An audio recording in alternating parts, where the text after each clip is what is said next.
Good evening, Facebook. I am Emily Toss, and I am participating in the APC's virtual expo, talking tonight about readiness for mediation, for conflict, really, and what the importance of readiness is, and how to get ready if you're not. So join us, pull a chair, and we'll talk for a few minutes about what that's going to look like. And I'm just going to share this. Hey, so I'm just going to give everybody a minute to get settled in, pull up a chair, turn up their speakers, and we'll get started. So the question I want to ask, the question off the top is, would you rather be the initiator of a conflict or a crucial conversation, really?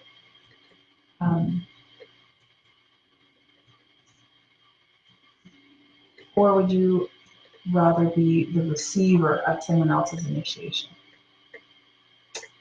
So I am trying to share this myself to my own page, but you'll see how I can do that. If you are hanging out on the Emily Toss mediation site, wondering where this live stream is, and give us a minute to, give me a minute to figure out how to do this.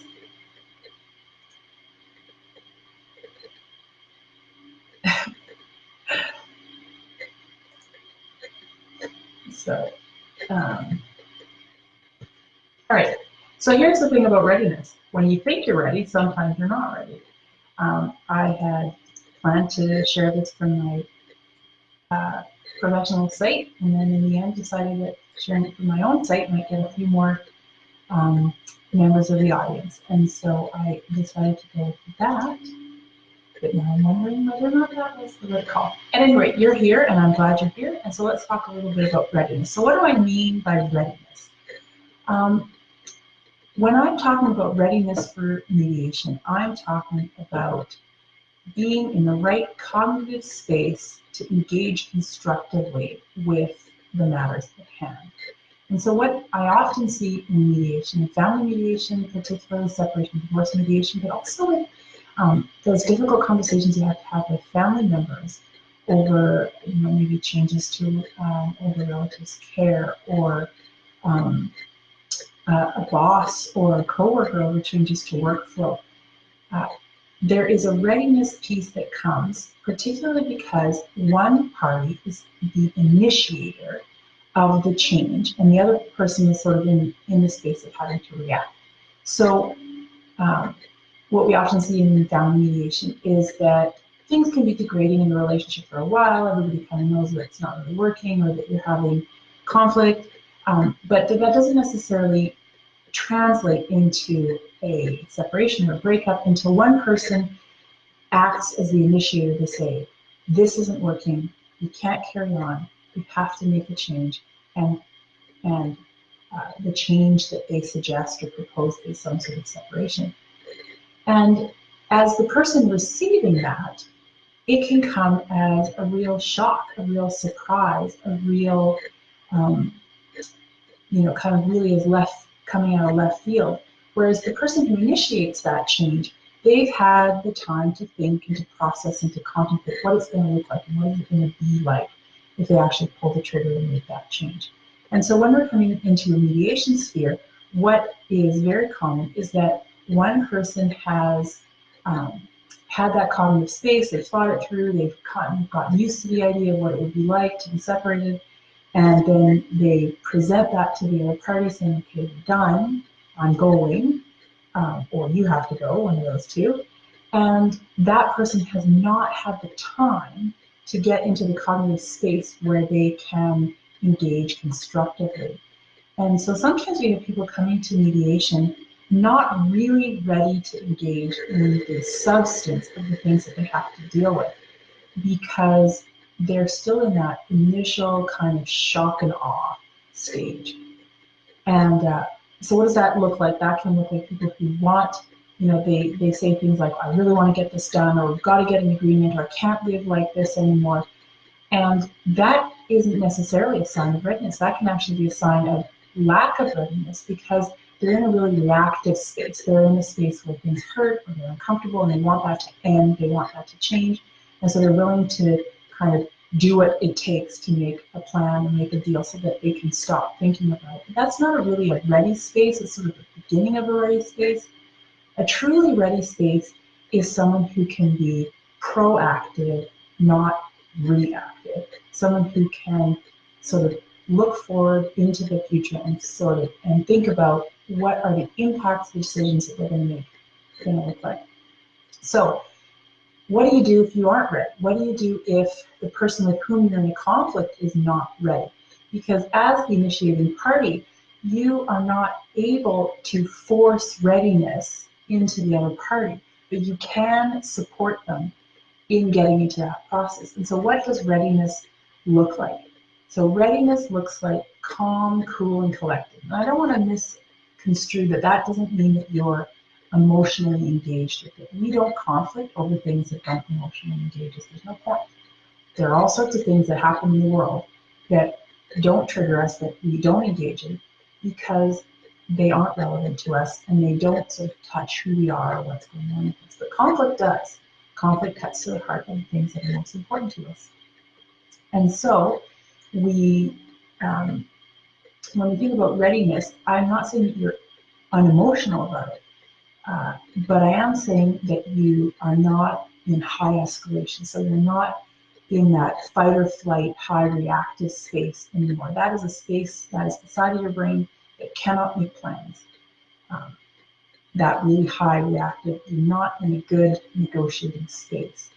And by cool, again, I mean, you're not hot. You're not super angry or super hurt or super anything, really. You're experiencing your emotions, but you're regulating, you're kind of able to engage with things. And then collected, by collected I mean you're actually mentally prepared to engage with the hard work of conflict resolution. And, I've been doing, I never really introduced myself. It's funny because I'm seeing you all join in and kind of know who I am. But other people are going to see this video and they don't necessarily know who I am. So I'm Emily Potts. I'm a mediator in Fort St. John, British Columbia. I've been mediating for a little over 10 years now, primarily doing family mediation. And do a couple other things. I have a few other hats that I wear, but that is the bread and butter of what I do. And I am participating in Mediate BC's virtual expo for conflict resolution week 2018. Mediate BC is an organization in BC that promotes collaborative process, and that is part of what we're doing. So now that I've kind of come back and collected myself, what does it mean to be, what do I mean by being collected in mediation? And so in the 10 years that I've been doing this, one of the things that I see over and over again is people are unprepared for the burden of work that is actually required to execute a major separation or a major shift in an existing relationship or business relationship or family time, things like that. It's hard work. Changing how you've been doing something to do it again in a new way really requires a lot of discipline and a lot of intentionality. And so as a mediator, what we're trying to bring to the table is structure, because where we lack understanding, we impose structure. Structure is what allows us to reconfigure our existing world in the same way that scaffolding or buttressing in a renovation allows you to make changes to structure or make changes to what's existing. So how do we get to readiness? So time is a big part of readiness, but time itself isn't enough. So there's a saying, we all know it, that says time heals all wounds. Well, sorry. Time actually heals nothing. Time is neutral. Someone can become more entrenched, or more angry, or more embittered in a year. If just as easily as they can become more open and more responsive and more reflective in that year. So time is irrelevant. Well, it's not irrelevant, but time itself isn't enough. It's kind of neutral. It's what you do with that time. So if you're interacting with somebody and they're not in the space of readiness, or you yourself are not in the space of readiness, you can take action to get yourself to readiness. So the first thing is, visualization. Now that seems a little abstract or fluffy, but what I mean is you have to think about where you want to be. So where do you want to be in 6 months? Where do you want to be in a year?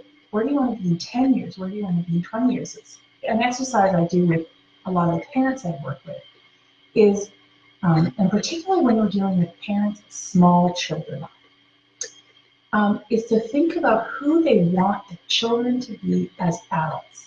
Who do they want their children to grow into? And what sort of conversations do they as parents want to be able to have at those significant adult milestones of their children's lives? So you're talking to a parent or two parents who have children who may be just school age, and I ask them the hard thing of saying, what do you want to be able to say to each other at your child's wedding? If you're going to sit together and have a toast to each other at the reception of your child's wedding, what do you want to be able to say to each other about the kind of relationship as co-parents that you have? Do you want to be able to say that your relationship as co-parents was marked by understanding and collaboration and creating space for your children to thrive? Or do you want to sort of ruefully look back and say, well, we didn't get along, there was a lot of conflict, there was a lot of, games played and manipulation. And by having a really clear sense of where you want to get to, that's how you know how to get on the road. So when you aren't in the state of readiness, or your other person is not in the state of readiness, you engage with saying, where do we want to be? What is our goal? What are we actually trying to accomplish here? And by having a sense of what that is, it starts to help you wrap your head around what you're doing.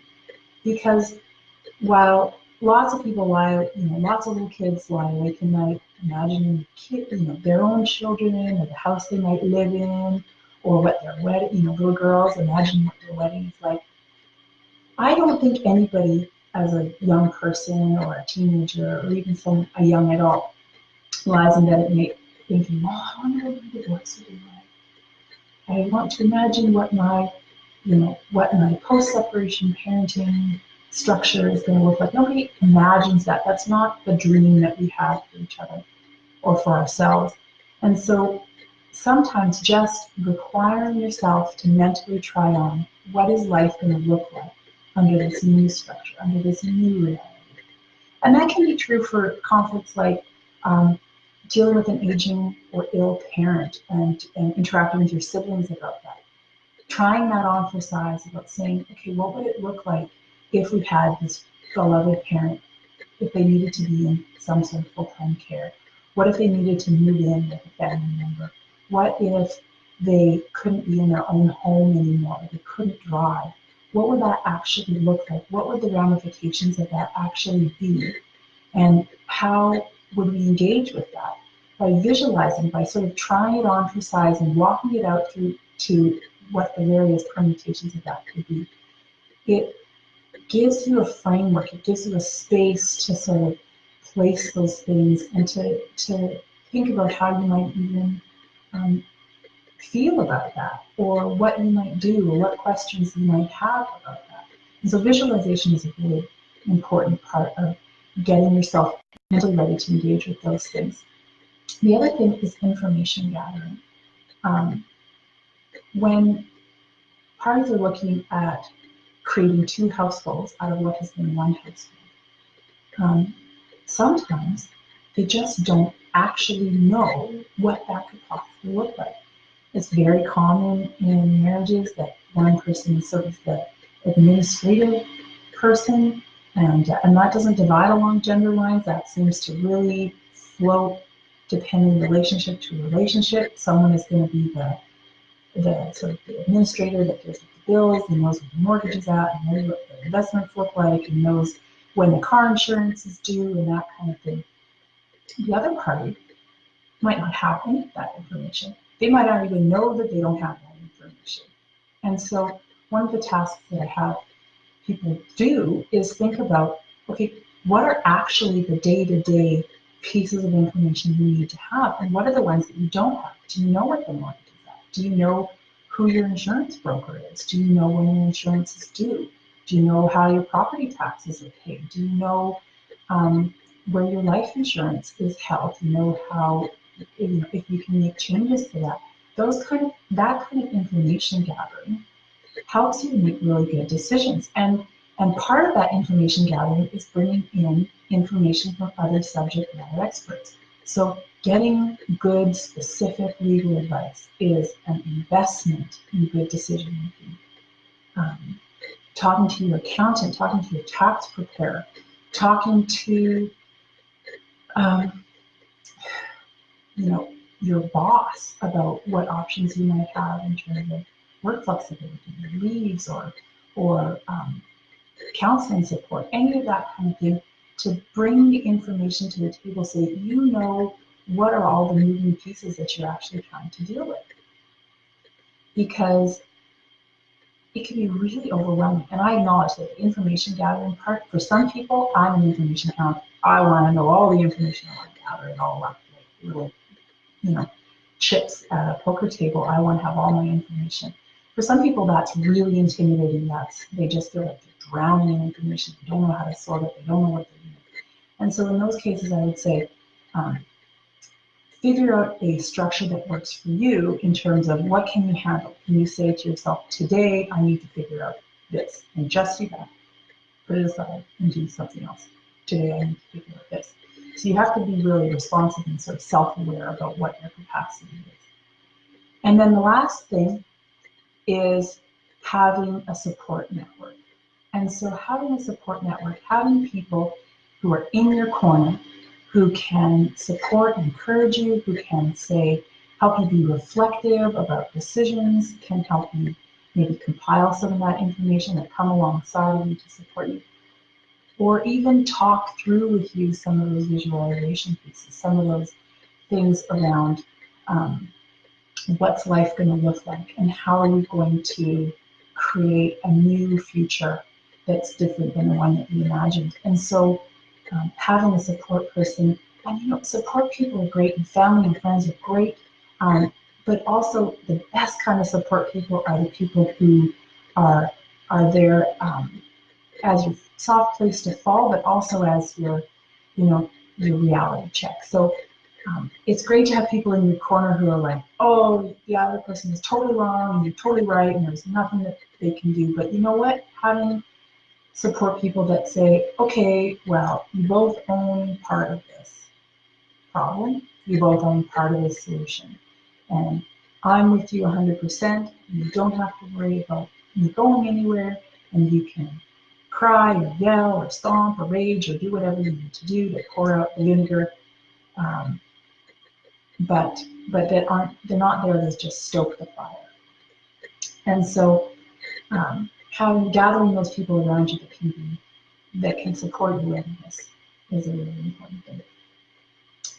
So I would love to open it up to some questions. If anybody has any questions about different kinds of readiness but let's start with a poll. The poll is, would you rather start a conversation, a difficult conversation, or be drawn into it? And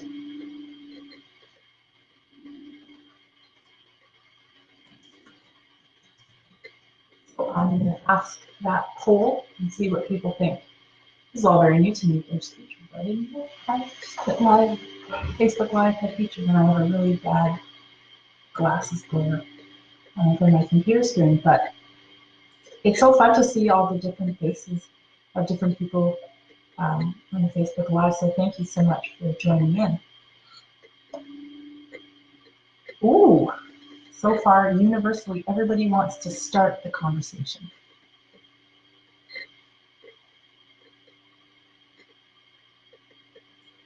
So there is a series of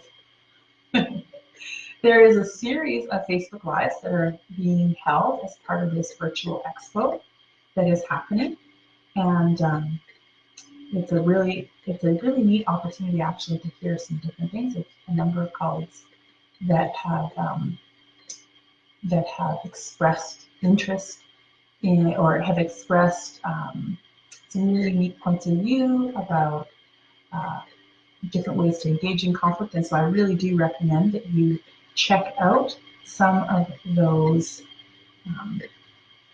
live broadcasts that are now recorded through the virtual expo on Mediate BC. Head on over to Mediate BC. And Mediate BC is a great resource because you may live in a part of the province where you don't know a mediator, or you don't have that resource at your fingertips. You wouldn't know where to start. And the folks over at Mediate BC are great. They maintain a roster of mediators in BC that mediators have to reach a particular criteria of training and experience and ongoing continuing education. And they hold those rosters, and so you can look for mediators in your area, different specializations, different things like that. And so that is a great resource that we have here in BC, and we're really lucky in BC because BC has really been one of the leading provinces in Canada in developing and bolstering alternative dispute resolution. And so we're really at an advantage there. So we've got a few people that have voted on our poll, and I would love to open it up for questions. If anybody has any questions, I'd be happy to answer those kinds of questions. And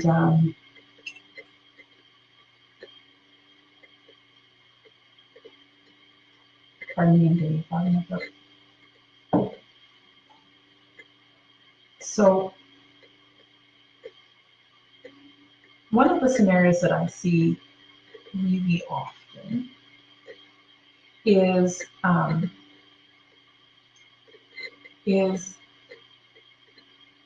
someone who engages in a collaborative process, who at least ostensibly engages in a collaborative process. We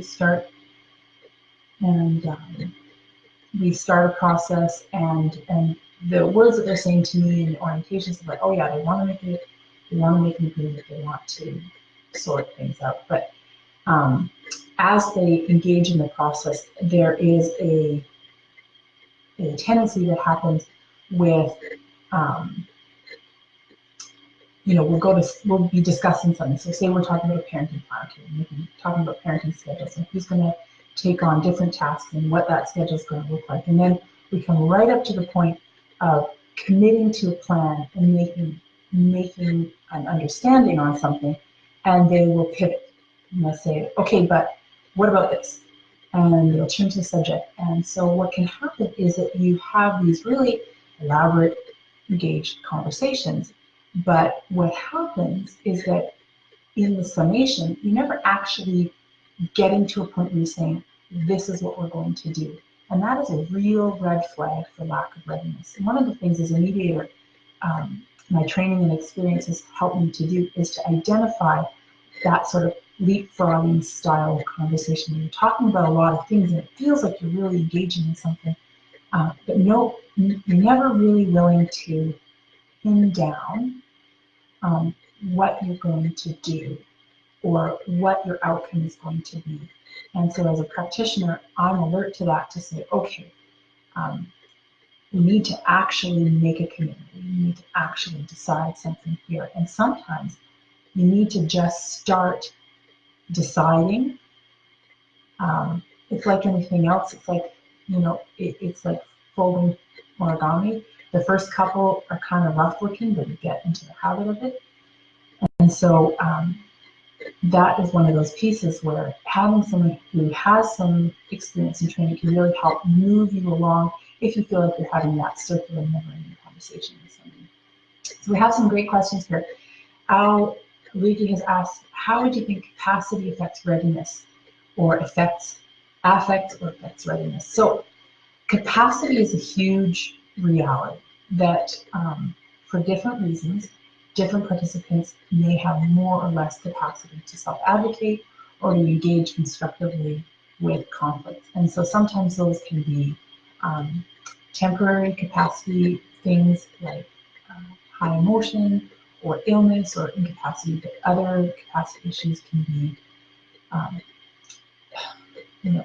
grappling with illness or substance use issues, or there's so many different things, mental illness.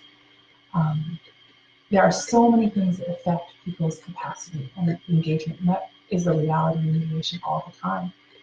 And so the question becomes problem solving with the participants. What support can be brought to bear to allow that person to engage to the utmost of their capacity, and very much asking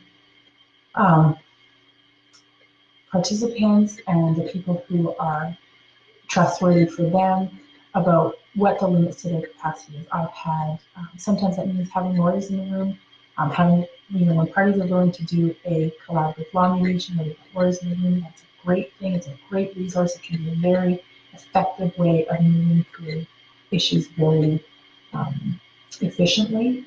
And sometimes parties want to have attend mediation on their own and be referencing their legal counsel in between sessions, and that also can work. But I think that as a practitioner, you always have to be alert to capacity, and especially different capacity, so that whatever modifications need to be made in order to make sure that there's balance at the table can be done. And I would say that in some senses, readiness is itself a capacity issue, because you need to be in the right space to engage. And if you're not, good decisions stay good decisions, good agreements stay good agreements. And if you have someone who is looking to sort of end the discomfort and make bad agreements just to make it over, then that's often a trigger lack of readiness. So Walter has asked, how many of the separation mediations I've done have had that element? One person just starting the process and one person being completely shocked and unexpected, not being fully. It's kind of a hard thing to say. It depends. One of the questions I always ask when I hear from new clients is how long they've been separated. And that's not necessarily like, if you've only been separated for a few weeks or a few months, then you're not ready, and if you've been separated for years, then you are.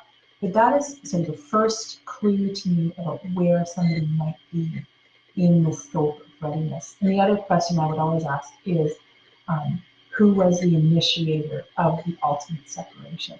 Because that's a real window into how ready people are.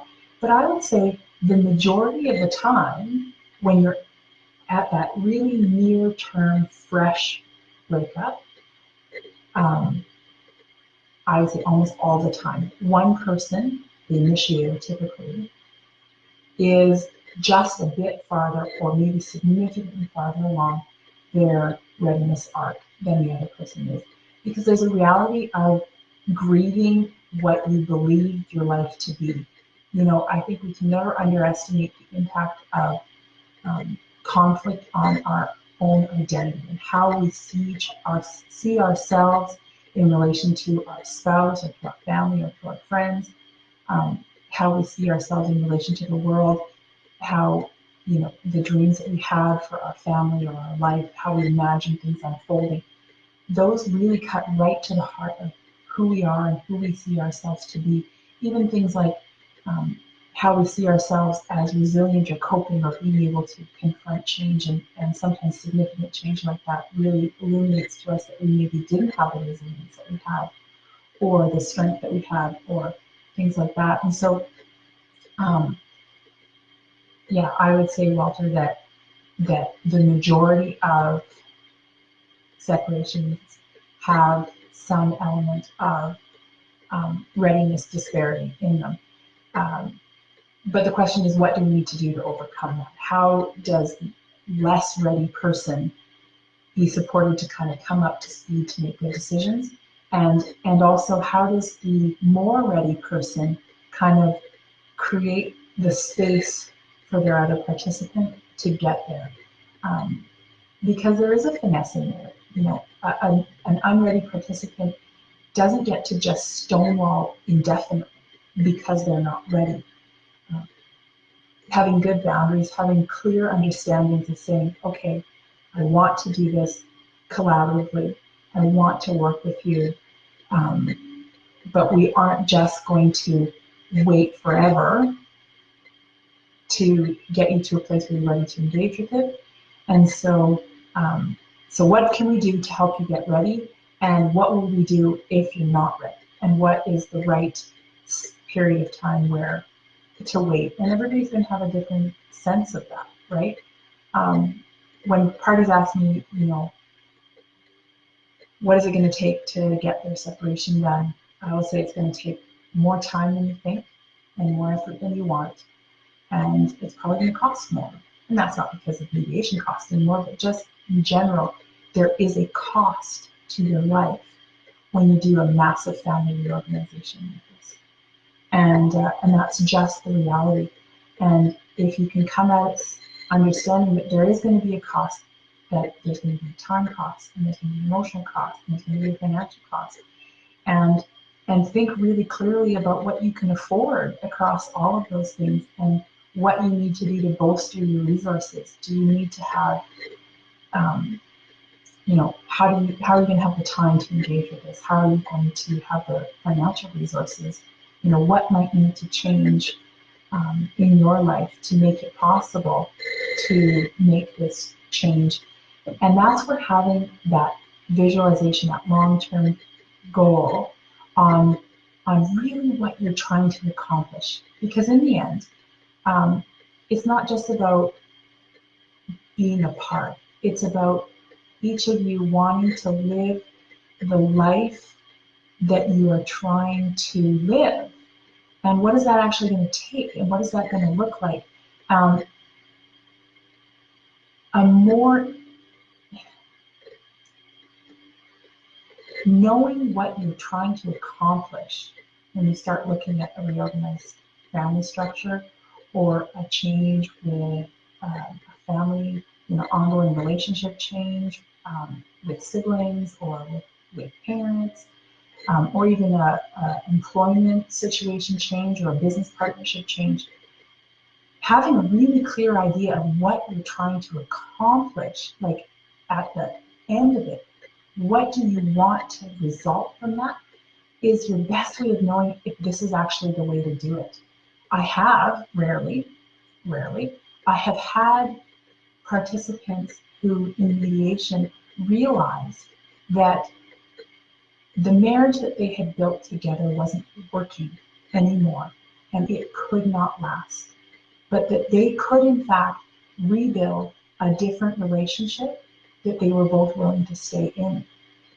And that's a rare situation. Admittedly, that was a rare situation. But they were right that the marriage that they had built was broken and it could no longer sustain. But that ultimately what best met their goals was building a different marriage that they could both be part of and that could both that could support what both of them were trying to do and who both of them were. And so even just the process of figuring out who you are, who are you bringing to the table, and what are you really trying to accomplish, gives you the criteria to evaluate any solution, any way forward. You know, one of the things that often comes up as we talk about parenting is the reality of how difficult it can be to single parent, to learn how to single parent after you've been co-parenting under the same household. And the reality is that separation and divorce is a change like any other change. And if you had had some sort of external catastrophic event come in, like a house fire or a natural disaster, and you could no longer sort of carry your life on as a status quo, that itself would not be enough to say to your kids, well, it's been great and we've really enjoyed you but it's actually gotten much too hard to parent you under these new circumstances, so we're just gonna not do that. That isn't how we react as parents, and no parent wants to react that way. But sometimes the logistical challenges of now you're not living in a single detached family home, now you're living in a small apartment or small condo. It's easy to let those things take on weight as insurmountable problems or problems that you don't know how to parent around. And so one of the good things about saying, okay, who do you want to be as a parent? What are the things that are important to you as a parent? And those are often things like wanting your children to know that they're loved and wanting them to feel secure and wanting to have a healthy relationship with them and enjoy being with them. Those things can all happen in a very different setting than the one that they were previous to. That the relationships supersede the structural things. So, kind of a tangent there, but I see that there are a few more people that have joined us. Is there any other questions about readiness or its impact on conflict, either specifically around separation mediation or around other kinds of conflict? Parent-teen conflict can be a really interesting subset because you are invested in being in a relationship with one another. The option of just being separate and apart isn't really there, but trying to negotiate what does that changed relationship look like as you transition, that long, awkward transition from child and parent to adult child and adult parent. Give a few more minutes here for some questions. I see we've gone through our time. It's actually quite fun. And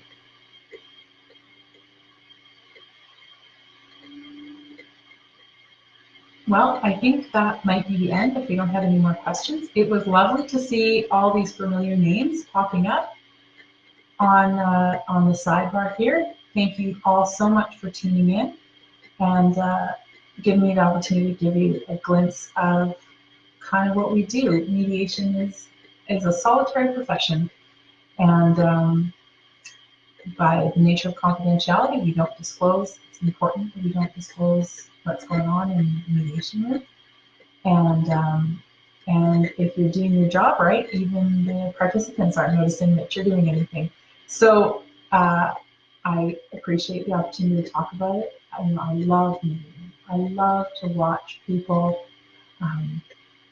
carving a new way forward, recognizing that what they've been doing hasn't worked and that they need to go a new way.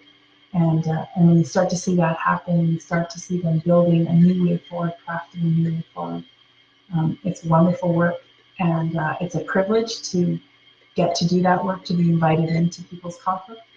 And it was a privilege to speak about it with you this evening. So thank you all very much for tuning in, and I really recommend that you wander over to Mediate BC and see all the other great videos and other Facebook Lives that are going on as part of Conflict Resolution Week 2018, Mediate BC's Virtual Expo. Thank you so much.